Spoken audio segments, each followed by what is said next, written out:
નમસ્કાર વિદ્યાર્થી મિત્રો, આજે આપણે ધોરણ 12 સમાજશાસ્ત્ર વિષયની અંદર પ્રિલિમ પરીક્ષા 2024 માટેના મોડલ પેપરનું સોલ્યુશન જોવાનું છે, જે તમને પ્રિલિમ પરીક્ષામાં પણ કામ લાગશે અને બોર્ડની પરીક્ષાની અંદર પણ કામ લાગશે. તો શરૂઆત કરીએ છીએ વિભાગ એથી. તો એની અંદર પહેલો MCQ છે કે ગુજરાતમાં કયા ધર્મના લોકોની વસ્તી સૌથી વધારે છે? તો ગુજરાતની અંદર હિન્દુ ધર્મના લોકોની વસ્તી સૌથી વધારે છે. બીજો પ્રશ્ન છે, ભારતનું રેલવે નેટવર્ક કેટલા કિલોમીટર છે? તો ભારતનું રેલવે નેટવર્ક 1,15,000 કિમી જેટલું છે. એના પછી ત્રીજું છે, નીચે આપેલા લક્ષણમાંથી આદિવાસી સંસ્કૃતિનું લક્ષણ કયું છે? તો આપેલા તમામ આવશે, કારણ કે સ્વાવલંબન, વિવિધતા, કદમોનાની આ ત્રણે એના લક્ષણ જોવા મળે છે. એના પછી ચોથું છે, ઇસ્લામ ધર્મનું ધર્મપુસ્તક કયું છે? તો કે કુરાને શરીફ એ ઇસ્લામ ધર્મનું ધર્મપુસ્તક છે. અને પછી પાંચમું છે, ભારતે કઈ સાલમાં અસ્પૃશ્યતા નાબૂદી કાનૂન ઘડવામાં આવ્યો હતો? તો ભારતની અંદર અસ્પૃશ્યતા નાબૂદી જે કાનૂન છે એ ઈસવીસન 1955માં ઘડવામાં આવ્યો હતો. એના પછી છઠ્ઠું છે, મંડળ કમિશનમાં ભારતના કયા સમાજશાસ્ત્રીને કામગીરી સોંપવામાં આવેલી છે? તો M.N. શ્રીનિવાસને સોંપવામાં આવેલી છે. એના પછી સાતમું, કાર્યસ્થળે મહિલાઓની જાતીય સતામણી અટકાવવા માટેનો કાનૂન ક્યારે ઘડાયો હતો? તો 2013ની અંદર ઘડાયો હતો. અને પછી આઠમું, ઈસવીસન 2011ની વસ્તી ગણતરી પ્રમાણે ભારતમાં સૌથી વધારે બાલિકાઓનું 0 થી 6 વર્ષની વયજૂથનું પ્રમાણ કયા રાજ્યમાં જોવા મળે છે? તો મિઝોરમ રાજ્યની અંદર જોવા મળે છે. એના પછી 9મું છે, સંસ્કૃતિના મુખ્ય કેટલા પાસા છે? તો સંસ્કૃતિના મુખ્ય 2 પાસા છે. 10મો વિકલ્પ છે, પશ્ચિમની વિચારસરણીના કયા તત્વોનો સમાવેશ ભારતમાં થયેલો જોવા મળે છે? તો એની અંદર પણ આપેલા તમામ આવશે. એના પછી જોઈએ, ભારતનું સૌપ્રથમ દૈનિક વર્તમાનપત્ર કયું હતું? તો કોલકાતા ગેજેટ એ ભારતનું સૌપ્રથમ દૈનિક વર્તમાનપત્ર હતું. 12મું છે, ચલચિત્રની ટેકનોલોજીની શોધ કોણે કરેલી છે? તો થોમસ આલ્વા એડિસને કરેલી છે. એના પછી 13મું છે, ગુજરાતમાં મહિલા કેળવણી માટેના આંદોલનો કોણે ચલાવેલા છે? તો મહર્ષિ કર્વે ચલાવેલા છે. 14મું છે, બ્રહ્મો સમાજની સ્થાપના કોણે કરેલી છે? તો રાજારામ મોહન રાય કરી હતી.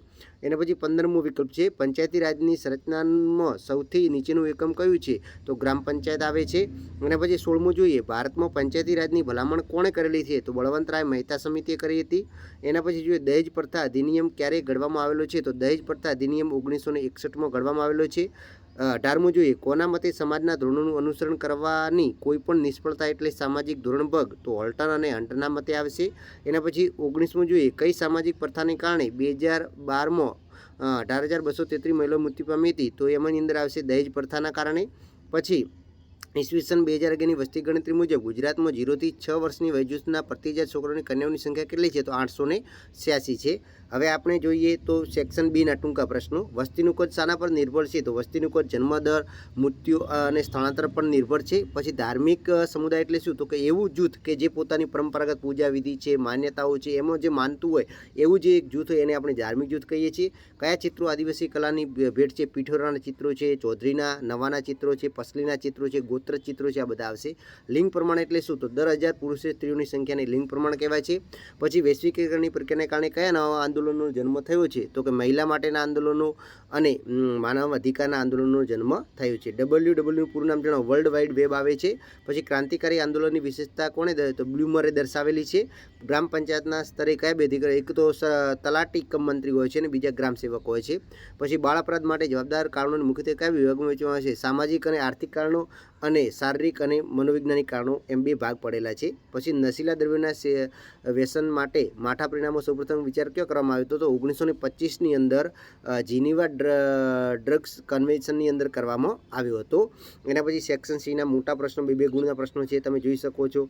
તો વિદ્યાર્થી મિત્રો, આ તમે સ્ક્રીન ઉપર પેપર પણ જોઈ શકો છો અને મોસ્ટ IMP પ્રશ્નો છે. અને ખાસ જો આ PDF ફાઇલ જોઈતી હોય તો આપણી ટેલિગ્રામ ચેનલને તમે જોઈન કરી નાખો, ત્યાં આગળ પણ તમને આ PDF ફાઇલ મળી જશે અને આ તૈયારી કરી શકો છો. તો ફટાફટ વિડીયોની નીચે લિંક આપેલી છે, ત્યાંથી તમે ટેલિગ્રામ ચેનલ પણ જોઈન કરી નાખો. બરાબર, આ બધા પ્રશ્નો વાંચવા જતો નથી, તમે સ્ક્રીનશોટ લેવો હોય તો લઈ શકો છો. ચાલો, સ્ક્રીનશોટ લેવો હોય તો પહેલાં તમે સેક્શન ડીના પ્રશ્નોનો લઈ લો. ચાલો, પહેલાં તમે સીના પ્રશ્નોનો લઈ લો. ચાલો, લઈ લીધો. ઓકે, હવે ઓકે, ચાલો આગળ ડીના. ઓકે, ચલો ઓકે. અને જો PDF ફાઇલ જોઈતી હોય તો લિંક આપેલી જ છે ડિસ્ક્રિપ્શન બોક્સની અંદર.